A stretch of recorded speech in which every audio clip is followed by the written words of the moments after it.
ഗായത്രി വർഷ, നേരത്തെയുള്ള ചർച്ചയിൽ ഗായത്രി പറയുന്നുണ്ടായിരുന്നു ഈ അഡ്ജസ്റ്റ്മെൻറ്റിനെ കുറിച്ച് പറഞ്ഞല്ലോ. സിനിമാ മേഖലയിൽ അഡ്ജസ്റ്റ്മെൻറ്റ് ഉണ്ടാകണം, സഹകരണം, സഹകരിക്കാത്തവർക്ക് റോളില്ല. ഇതൊക്കെ നേരത്തെ ഈ ഹേമ കമ്മിറ്റിയുടെ റിപ്പോർട്ടിലും അതേക്കുറിച്ച് പരാമർശമുണ്ട്. ഗായത്രിക്ക് അത്തരം അനുഭവം ഉണ്ടെന്ന് പറഞ്ഞു. അത് പ്രൊഡക്ഷൻ കൺട്രോളറാണ് അത്തരം ആവശ്യങ്ങൾ പറയുക. അതുകൊണ്ട് നായിക റോൾ കിട്ടാതെ പോയി. അങ്ങനെ കിട്ടാതെ പോയവരും പിന്നെ അങ്ങനെ അഡ്ജസ്റ്റ് ചെയ്തുകൊണ്ട് കിട്ടിയവരുമൊക്കെ ആയിട്ടുള്ള ഒരുപാട് പേരുണ്ടാവും.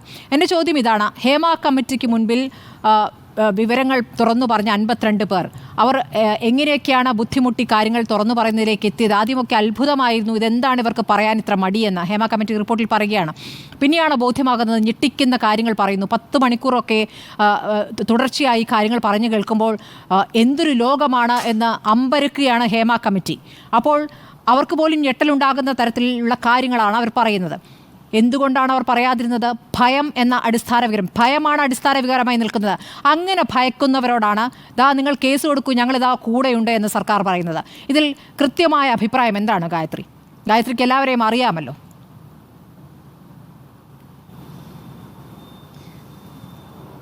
ഇപ്പം സ്മൃതി ഇവിടെ പോയിന്റ് ഔട്ട് ചെയ്ത കാര്യങ്ങളെല്ലാം എല്ലാ സിനിമയിലും ഉള്ളതാണ്. ഞാനിപ്പോൾ അത് കഴിഞ്ഞ ഡിബേറ്റിൽ സമ്മതിക്കുകയും ചെയ്തു, നമ്മുടെ കഴിഞ്ഞ ചർച്ചയിൽ സമ്മതിക്കുകയും ചെയ്തു.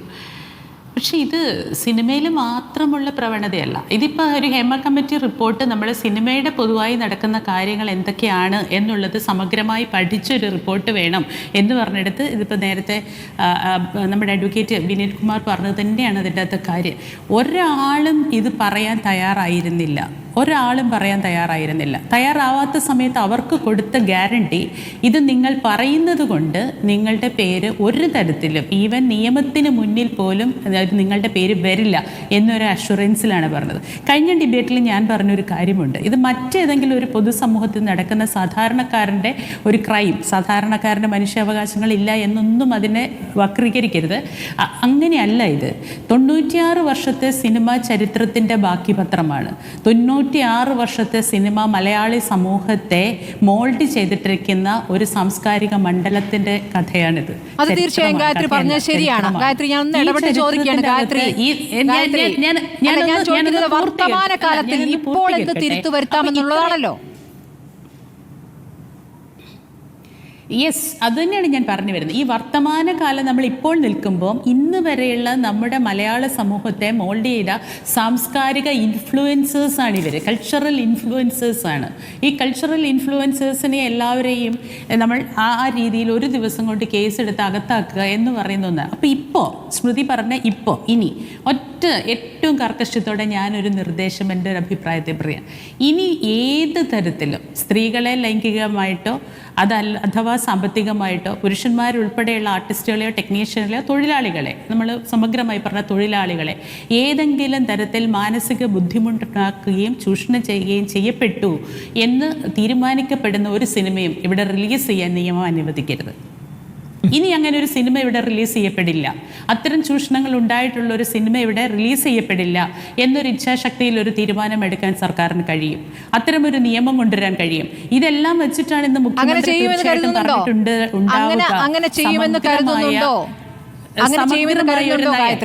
അല്ല, തീർച്ചയായിട്ടും ഒരു മിനിറ്റ് തരൂ.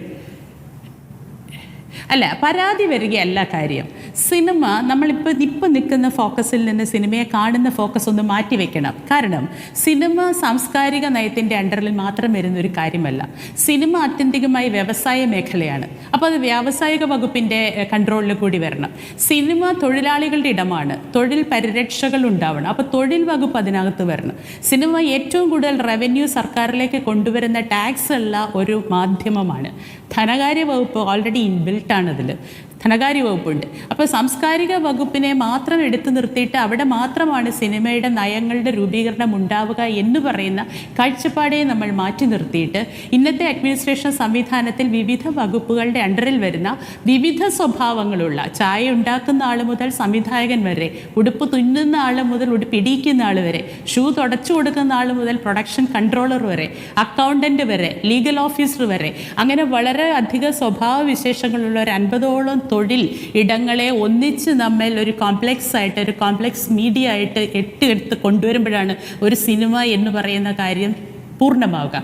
അത്തരം വിവിധ സ്വഭാവങ്ങളുള്ള, സമാന സ്വഭാവങ്ങളില്ലാത്ത, സമാന രീതികളെ ഇല്ലാത്ത ഒരു തൊഴിലിൻ്റെ ഒരു ഗ്രൂപ്പാണ് സിനിമയിൽ ഇടപെടുന്നത്. അപ്പോൾ അത്തരത്തിൽ ഓരോ ഇടങ്ങളെയും കണ്ടുകൊണ്ടുള്ള സമഗ്രമായ ഒരു നയം സിനിമയ്ക്ക് ഉണ്ടാവുന്നത് കൊണ്ട് മാത്രമാണ് സിനിമയിലെ എല്ലാ കാര്യങ്ങളും സ്ത്രീ മാത്രം നമ്മൾ ദീർഘകാലാടിസ്ഥാനത്തിൽ ഒരു നല്ല നാളേക്ക് വേണമെങ്കിൽ സങ്കല്പിക്കാവുന്ന കാര്യമൊക്കെയാണ്. തൊഴിലിടത്തിൽ ലൈംഗിക ആക്രമണം ഉണ്ടായാൽ ഏത് തരത്തിലാണ് ശിക്ഷ എന്നുള്ളത് ഇവിടെ നമുക്കൊരു നിയമമുണ്ടെന്നേ. ആ നിയമം ബാധകമാകാത്ത ഒരു തൊഴിലിടമാണോ സിനിമ എന്നുള്ളതാണ് ഏറ്റവും പ്രാഥമികമായ ചോദ്യം. ഇപ്പോൾ ഹേമ കമ്മിറ്റി പറയുന്ന ആത്യന്തികമായ വാക്കാണ്, അവസാന വാക്കാണ് എന്നുള്ളത്. ഒരു മിനിറ്റ് ഗായത്രി, ഞാൻ പറയുന്നത് ഹേമ കമ്മിറ്റി റിപ്പോർട്ട് നൽകിയിരിക്കുന്നത് നല്ല ഉദ്ദേശത്തോടു കൂടി വളരെ ശ്രദ്ധിച്ച് ഈ പറയുന്നതുപോലെ ടൈപ്പ് ചെയ്ത് പോലും അവർ തന്നെയാണ് എന്ന് പറയുന്നുണ്ട്. ഒരാൾ പോലും അത് ചോർത്താതിരിക്കാനാണല്ലോ. ആ ഘട്ടത്തിലൊന്നും അവർ മാധ്യമങ്ങളോട് പോലും ഒരു അക്ഷരം വേണ്ടിയിട്ടില്ല. അതിനൊക്കെ കൃത്യമായ ഉദ്ദേശമുണ്ടായിരുന്നു ഈ കാര്യങ്ങളൊക്കെ ഒന്ന് തിരുത്തുക എന്നുള്ളതാണ്. പക്ഷേ തിരുത്തുന്നതിന് മുൻപായിട്ട് ഇതിൽ പറയുന്ന പുഴുക്കുത്തുകൾ ഇവരൊക്കെ വടി കാണിച്ചത് ആ അടി തരാൻ പോകുന്നു എന്ന് പറയാൻ നേരെയാവുന്നതാണോ ഗായത്രി വിചാരിക്കുന്നത്? അങ്ങനെ ചെയ്യുന്നവരാണോ? അങ്ങനെയല്ലല്ലോ. അടക്കി ഭരിക്കുന്ന 15 പേർ ക്രിമിനലുകളാണ്, ക്രിമിനൽ രീതിയിൽ തന്നെ അവിടെ പ്രവർത്തിക്കുന്നവരാണ് എന്ന് പറയുന്ന ഈ 15 പേരെ ഞങ്ങൾ കണ്ടെത്തിയിരിക്കുന്നു, നിങ്ങൾക്കെതിരെ ഇത്ര ആരോപണങ്ങളുണ്ട് എന്ന രൂപത്തിലേക്ക് പോകേണ്ടതുണ്ട്. അങ്ങനെ പോകുന്നില്ല. അവരെ കൂടി വിളിച്ചിരുത്തിക്കൊണ്ടുള്ളൊരു കോൺക്ലേവാണ് ആലോചിക്കുന്നത്. അതെങ്ങനെയാണ് ശരിയാവുക? ഒരു മേഖലയിലും ഇല്ലാത്ത ഒരു പ്രത്യേക സംവിധാനം സിനിമാ മേഖലയ്ക്ക് അങ്ങനെയുണ്ടോ? ഒരു മേഖലയിലും ഇല്ലാത്ത പ്രത്യേക സംവിധാനങ്ങൾ സിനിമയ്ക്കുണ്ട് എന്ന് തന്നെയാണ് ഞാനിപ്പോൾ പറഞ്ഞു വെച്ചത്. അത് നിയമം കുറ്റക്കാരെ ശിക്ഷിക്കുന്നതിൻ്റെ അകത്തല്ല. സിനിമ എന്ന് പറയുന്ന ഒരു മേഖലയുടെ സ്വഭാവത്തിനകത്ത് ഒരുപാട് വൈശിഷ്ട്യങ്ങളുണ്ട്. 96 വർഷം നടന്നു വന്ന ഒരു വ്യാവസായിക തൊഴിൽ മേഖലയുടെ ഭാഗമായിട്ടാണ് നമ്മൾ ഇതിനെ കാണേണ്ടുന്നത്. അപ്പോൾ അത് ഈ കോൺക്ലേവിനകത്ത് ഈ 15 പേരുടെ പവർ ഗ്രൂപ്പ് ഉണ്ടോ ഇല്ലയോ എന്നുള്ളതല്ല ഇവിടെ പ്രശ്നം. അതൊക്കെ ഒറ്റയടിക്ക് ഈ 15 ഗ്രൂപ്പെ മുന്നിൽ നിർത്തി ഇത് നമ്മൾ ഈ ഡിബേറ്റ് തുടങ്ങുന്നതിന് മുമ്പ് കണ്ട പോലെ തന്നെ ഒരു കൗതുകത്തിന് ഓരോരുത്തരുടെയും മുഖം ഇന്നതാണെന്ന് പറയുന്നിടത്ത് നമ്മളുടെ ചർച്ചയുടെയും നമ്മളുടെ കൗതുകവും തീരും. അതുകൊണ്ട് പ്രശ്നപരിഹാരം ഉണ്ടാവുന്നില്ല. പക്ഷേ വളരെ സമഗ്രമായിട്ട് അക്കൗണ്ടബിലിറ്റി ഉൾപ്പെടെയുള്ള കാര്യങ്ങൾ സിനിമയിൽ എത്ര രൂപയുടെ അക്കൗണ്ടബിലിറ്റി ഉണ്ട്? ഒരു സിനിമ ഒരു പ്രൊഡക്ഷൻ ഉണ്ടാവുന്നുണ്ടെങ്കിൽ, ഒരു സിനിമ പ്രോജക്റ്റ് ഉണ്ടാവുന്നുണ്ടെങ്കിൽ അത് 10 കോടിയോ 100 കോടിയോ 1000 കോടിയോ മുടക്കി എടുക്കുന്നുണ്ടെങ്കിൽ അതിൻ്റെ അകത്ത് വരുന്ന ക്യാഷ് ഫ്ലോയിൽ എത്ര രൂപ അക്കൗണ്ട് ചെയ്യപ്പെടുന്നുണ്ട്? അപ്പോൾ പണം തന്നെയാണ് അധിപൻ. പണം കൈകാര്യം ചെയ്യുന്നിടത്താണ് അധികാരം. അതിൽ മാർക്കറ്റിലെ ഇൻഫ്ലുവൻസ് ചെയ്യുന്ന നടൻ ആരോ, അല്ലെ മാർക്കറ്റിൽ ആർക്ക് വിലയുണ്ടോ അവനാണ് ഇൻഫ്ലുവൻസർ, അവനാണ് അധികാരി. ഇരകളുടെ വാക്കിന് വില കൽപ്പിക്കാത്തത് അത് പലരും മൊഴിയായി തന്നെ പറഞ്ഞിട്ടുണ്ട്. മാർക്കറ്റ് വാല്യൂ ഉള്ളവർക്കെതിരെ പരാതിയുമായി ഇങ്ങോട്ട് വരണ്ട. ഇപ്പൊ നിലവിൽ അങ്ങനെ ഇപ്പം അത് തന്നെയാണ്. അതുകൊണ്ട് നമ്മൾക്ക് ഈ 15 പേര് മാറ്റി നിർത്തിയാൽ അടുത്ത 15 പേര് വരും മാർക്കറ്റിൽ വിലയുള്ളവർ, അടുത്ത 15 പേര് വരും കയ്യിൽ പൈസയുള്ളവർ. അതുകൊണ്ട് അത്തരം കാര്യങ്ങൾ അല്ലാതെ സിനിമയുടെ ക്രയവിക്രയങ്ങളുടെ അക്കൗണ്ടബിലിറ്റി ഉൾപ്പെടെയുള്ള കാര്യങ്ങൾ സിനിമ ഒരു പ്രൊജക്റ്റായി എടുക്കുമ്പോൾ ഒരു സിനിമ രജിസ്റ്റർ ചെയ്യുന്നിടത്തുള്ള ആധികാരികത ഉൾപ്പെടെ ഇപ്പോൾ സിനിമ എന്ന് പറയുന്ന പ്രൊജക്റ്റ് എവിടെയാണ് രജിസ്റ്റർ ചെയ്യപ്പെടുന്നത്? സിനിമ ഇപ്പോൾ പ്രൊഡ്യൂസേഴ്സ് അസോസിയേഷനോ FFKയിലോ മാത്രമാണ് രജിസ്റ്റർ ചെയ്യപ്പെടുന്നത്. കോടികൾ മുതൽ മുടക്കും, കോടികൾ ഫ്ലക്ച്വേഷനും, കോടികൾ വരുമാനം സർക്കാരിനുമുള്ള നമ്മളൊരു സാധാരണ ഒരു സ്മോൾ സ്കെയിൽ ഇൻഡസ്ട്രി ഒരു 10 ലക്ഷം രൂപ മുടക്കിയിട്ടൊരു സ്മോൾ സ്കെയിൽ ബിസിനസ് തുടങ്ങണമെങ്കിൽ തീർച്ചയായിട്ടും അതിന് സർക്കാരിൻ്റെ രജിസ്ട്രേഷൻ വേണം. അപ്പോൾ ഇത്രയധികം ക്യാഷ് ഫ്ലോ ഉണ്ടാകുന്ന ഒരു ബിസിനസ് തുടങ്ങുമ്പോൾ അത് എവിടെയാണ് രജിസ്റ്റർ ചെയ്യുന്നത്? അപ്പോൾ ആ രജിസ്ട്രേഷൻ മുതൽ പ്രോജക്റ്റിൻ്റെ കൺസെൻറ്റ് ഉൾപ്പെടെയുള്ള കാര്യം ഗവൺമെൻറ് ആധികാരികതയിലേക്ക് കൊണ്ടുവന്നുകൊണ്ട് അതിന് കൃത്യമായ ചട്ടങ്ങളിലേക്ക് വരികയാണ് ആവശ്യം. അല്ലാതെ ഒരു കൗതുകത്തിന് കുറേ പേരുടെ മുഖം വലിച്ചു കയറി കുറേ പേരെ ശിക്ഷിച്ചു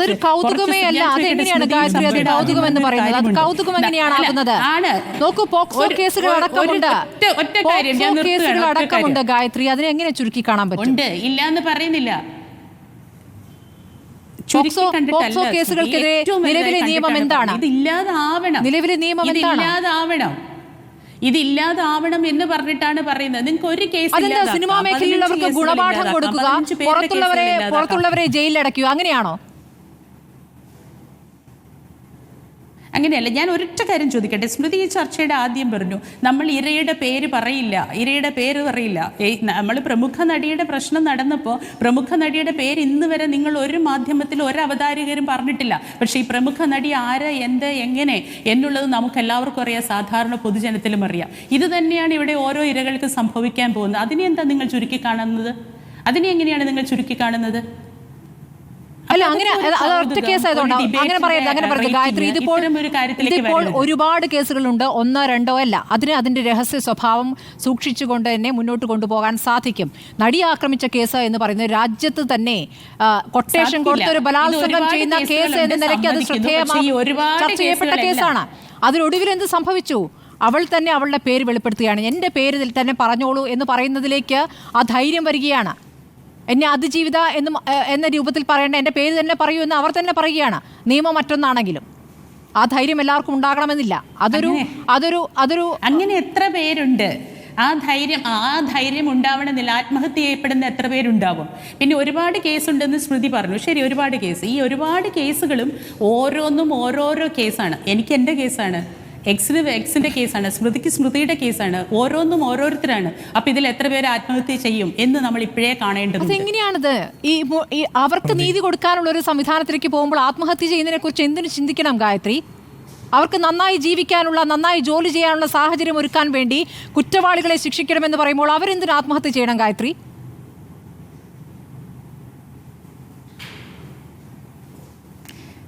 സ്മൃതി എത്ര ബാലിശമായിട്ടാണ് ആ ചോദ്യം ചോദിക്കുന്നത്. കാരണം ഇന്നലെ ചെയ്തു പോയ അല്ലെങ്കിൽ ഇന്നലെ നടന്നുപോയ ഒരു ക്രൈമാണ്, ഡെഫിനറ്റ്ലി ക്രൈമാണ്. പക്ഷെ ആ ക്രൈമിൽ അറിഞ്ഞോ അറിയാതെയോ ഇരയാക്കപ്പെടുകയും ആ ക്രൈമിൽ ഞാൻ ഇൻവോൾവ് ആവുകയും ചെയ്ത ആള്, മീ ടു കേസ് എവിടെ എത്തി? മീ ടു പറഞ്ഞ ആരെയെല്ലാം നമ്മൾ റെസ്പെക്ട് ചെയ്തു? മീറ്റു പറഞ്ഞവരെ എല്ലാം അവസാനം അധിക്ഷേപിക്കുന്ന ഇടത്തേക്ക് നമ്മൾ എത്തിയില്ലേ? അവൾ നിന്നു കൊടുത്തിട്ട് അവസാനം ഇപ്പം ഇത് പറയുന്നു എന്ന് പറയുന്ന ഒരു സ്റ്റേറ്റ്മെന്റിലേക്ക് തീർത്തില്ലേ? ഇതാണ് പെൺകുട്ടികളുടെ അവസ്ഥ, സ്ത്രീകളുടെ അവസ്ഥ. ഈ സമൂഹത്തിൽ എപ്പോഴും അധിക്ഷേപിക്കാൻ കൂടുതൽ ഇഷ്ടം, ഇന്റൻസ് ആയിട്ട് അധിക്ഷേപ വാക്കുകൾ തലയിൽ ഏറ്റാൻ പറ്റുന്നത് സ്ത്രീക്കാണ്. അവസാനം പറയുന്ന ഒരു സെന്റൻസ് ഉണ്ട്, ആണല്ലേ അങ്ങനെയൊക്കെയാ, പക്ഷെ പെണ്ണോ അങ്ങനെയല്ല.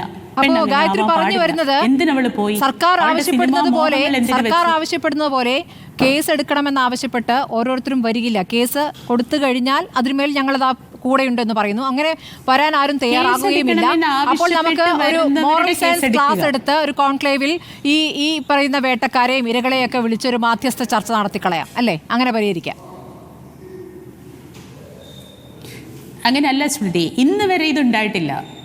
ഇന്ത്യൻ സിനിമയുടെ ചരിത്രത്തിൽ ആദ്യമാണ് മലയാളത്തിൽ ഇതുപോലൊരു സ്ത്രീപക്ഷത്ത് നിന്നുകൊണ്ടും അല്ലാതെയും സിനിമയിലെ തെറ്റുകുറ്റങ്ങളെല്ലാം പറയുന്ന ഒരു സമഗ്രമായ റിപ്പോർട്ട് എന്ന് പറയുന്നത് സത്യമായിരിക്കുന്നത് ആദ്യമായിട്ടാണ്. അപ്പൊ അതിനൊരു വഴിയുണ്ടായിരുന്നു, അതിനൊരു നാൾ വഴിയുണ്ടായിരുന്നു ഗായത്രി. അത് മറന്നു പോകരുത്. അതിന് വലിയ വില കൊടുക്കേണ്ടി വന്ന ഒരു വലിയ വിഭാഗമുണ്ട്. WCC എന്നൊരു സംഘടന എങ്ങനെ വന്നു? ആ സംഘടനയുടെ ഭാഗമായതുകൊണ്ട് തന്നെ സിനിമ ലഭിക്കാത്തവരുണ്ട്. നാൾ വഴിയുടെ തുടക്കമാണിന്ന് സ്മൃതി. നാളേക്കുള്ള നാൾവഴിയുടെ ആ വഴി വെട്ടിത്തെറിച്ചവരെയാണ് മുഖ്യമന്ത്രി മറന്നിരിക്കുന്നത് ഇന്നത്തെ വാർത്താ സമ്മേളനത്തിൽ.